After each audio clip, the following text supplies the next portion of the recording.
حته بقى مهمه جدا جدا جدا وفرقت معايا حرفيا. انا بقالي سنه بعملها، يعني بعملها من السنه اللي فاتت، وبجد فرقت معايا جدا. ويعني مش عايزه اقول لكم غيرت حياتي، بس انا بقيت مبسوطه بنفسي قوي ومتحمسه لرمضان كل سنه عشان اعمل الحاجه دي. هاي، ازيكم؟ انا ندى، وفيديو النهارده هنتكلم مع بعض عن مشكله تقريبا تواجهنا كلنا الفتره دي، وهي ازاي ان انا اقدر انظم وقتي في رمضان، وان انا ازاي اوازن ما بين العبادات وما بين المذاكره، وان انا عندي مذاكره كتير بس في نفس الوقت انا عايزه استغل رمضان احسن استغلال.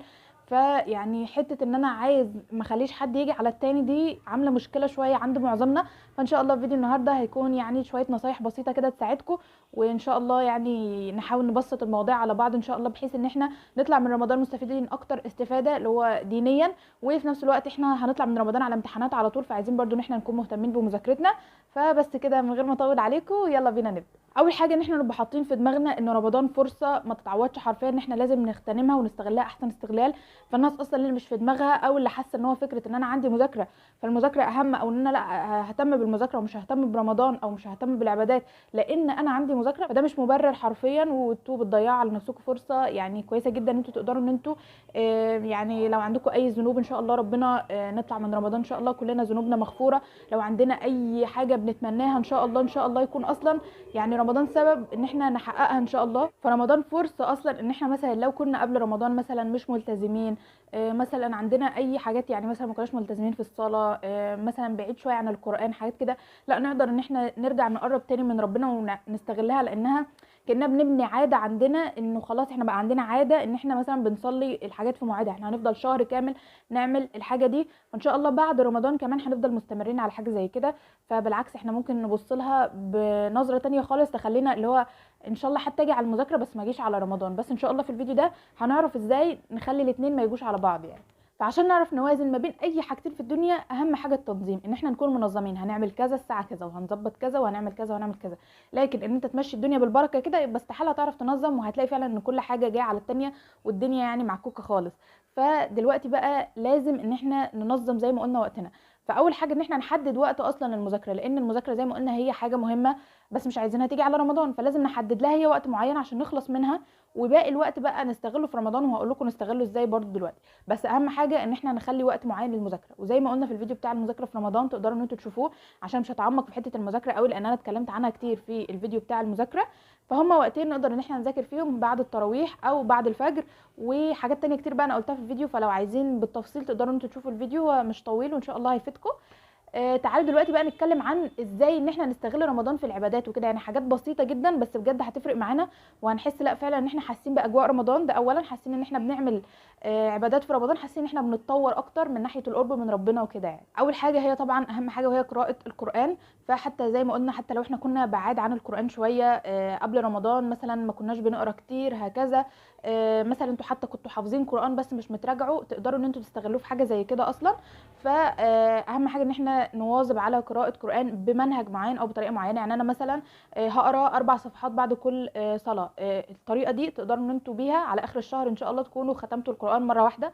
وفيها كذا في تقدروا تزودوا بقى عدد الصفحات بعد كل فرض، فده بيخليكم تختموا اكتر من مره. او ممكن تتبعوا طريقه تانية، هي ان انتوا مثلا تقعدوا بقى تخصصوا وقت معين لقراءه القران، وقت طويل، يعني ما تقراوش مثلا بعد الصلاه، او ممكن بعد الصلاه تقراوا صفحه او صفحتين بالكتير، وتخصصوا وقت معين بقى تقعدوا تقراوا فيه. يعني مثلا انا لما هصحى من النوم مثلا هقعد مثلا من الساعه كذا للساعه كذا اقرا، فحته ان انتوا برضو تبقوا محددين وقت معين انا قاعده في الوقت ده بقرا قران، فده يحسسكم بروحانيات اكتر من انكم مثلا بعد الصلاه تقراوا صفحتين كده وخلاص. لا انتوا بتقراوا كتير، ممكن مثلا تقعدوا في المره تخلصوا جزء او جزئين او هكذا.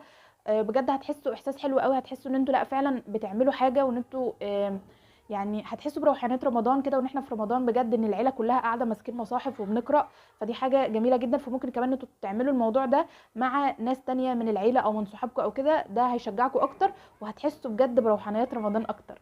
حاجه برضو نقدر نستغلها كويس جدا وهي المواصلات او اي وقت فاضي عندنا، بس المواصلات بالذات لان احنا يعني معظمنا بيضيع وقت كتير جدا في المواصلات يوميا حرفيا. فنقدر ان احنا نستغله في ان احنا التليفون ننزل عليه اللي هو البرنامج بتاع القرآن ونقرأ طول ما احنا في المواصلات، او حتى لو ما عندناش فرصة اننا نقرأ فاحنا نقدر نحط سماعات في ودنا ونسمع قرآن، برضو هناخد عليها ثواب كبير جدا، وكمان هيريح اعصابنا بشكل كبير جدا. نيجي بقى لاهم فترة في اليوم حرفيا، وهي الفترة ما بين يعني تقريبا بعد العصر كده للمغرب، يعني الحبة اللي هم بيبقوا قبل المغرب دول بساعه او ساعتين، نقدر ان احنا نستغلها بقى في ايه، في ان احنا ندعي، لان طبعا الفتره دي بيكون فيها الدعاء مستجاب.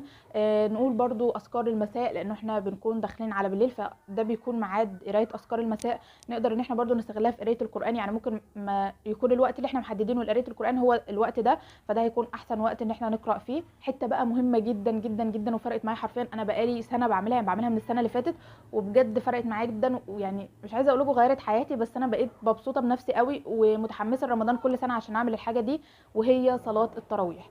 صلاه التراويح يا جماعه مهما قلت لكم عنها انتوا عمركم ما هتحسوا كده باحساسها غير لما تروحوا انتوا فعلا وتجربوها وتصلوها. طبعا الولاد ممكن يكونوا متعودين عليها من هم صغيرين، حتى مثلا باباك بياخدك معاك، بياخدك وهو رايح يصلي تصلوا سوا او كده عامه. الحته بقى للبنات، ان في بنات تقول لك لا، ان هو مش متعودين على حاجه زي كده، او ان هم مش عايزين يروحوا، او ان هم مكسوفين او الكلام ده كله. لا بالعكس، انت هو صلاه المراه خير في بيتها، بس في رمضان يعني نقدر ان احنا نتطوع ونروح نصلي التراويح في المسجد.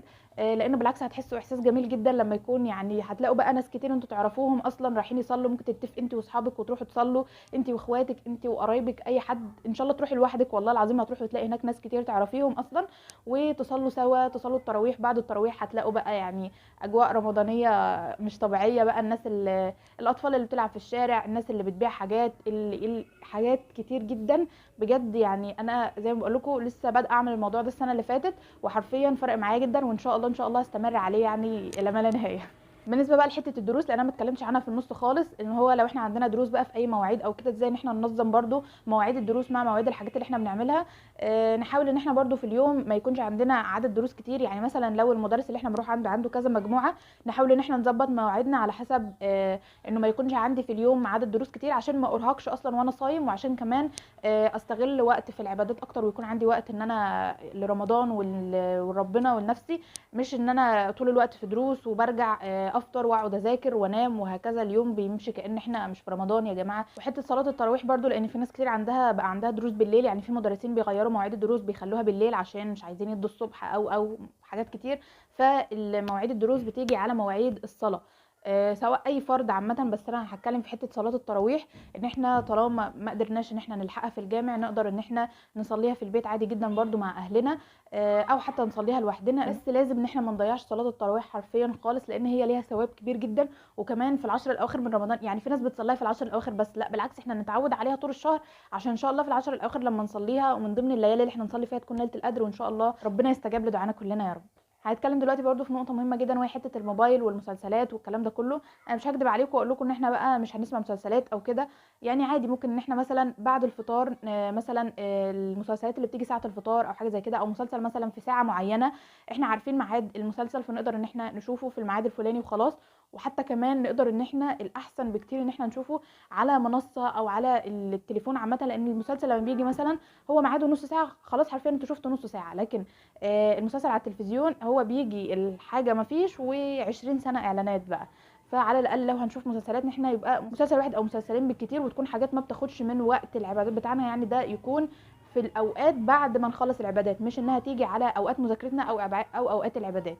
فمش هنقول ان احنا هنمنعها خالص، بس نحاول ان احنا نقلل منها، ونحاول ان احنا نستغل رمضان اكتر، عشان لما نطلع من رمضان نكون فعلا راضيين عن اللي احنا عملناه، وحاسين ان احنا استغلناه فعلا، وما نندمش على الوقت اللي احنا ضيعناه. حاجه برضو مهمه جدا، نقدر ان احنا نستغل السوشيال ميديا في ان احنا ننزل مثلا كل يوم على الستوري مثلا او كده فيديو ديني، مثلا فيديو قرآن، ادعية، اي حاجة.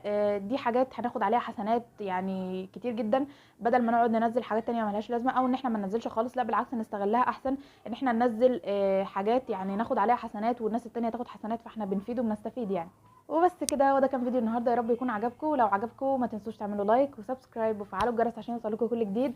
وعايزاكم تكتبوا لي في الكومنت افكار فيديوهات حابين اتكلم عنها بعد كده، ان انا في رمضان ان شاء الله عايزه انزل لكم فيديوهات اكتر، وعايزه بقى افكار كتير، عشان ايه ما بقاش عندي وقت للافكار، انا بس بصور اللي انتوا عايزينه واللي يعجبكم، عشان كمان عايزه اعمل حاجات تكونوا انتوا عايزينها اكتر، عشان ان شاء الله يعني تكون كده حاجه يعني بتضيف عليكم البهجه في رمضان وبتبسطكم.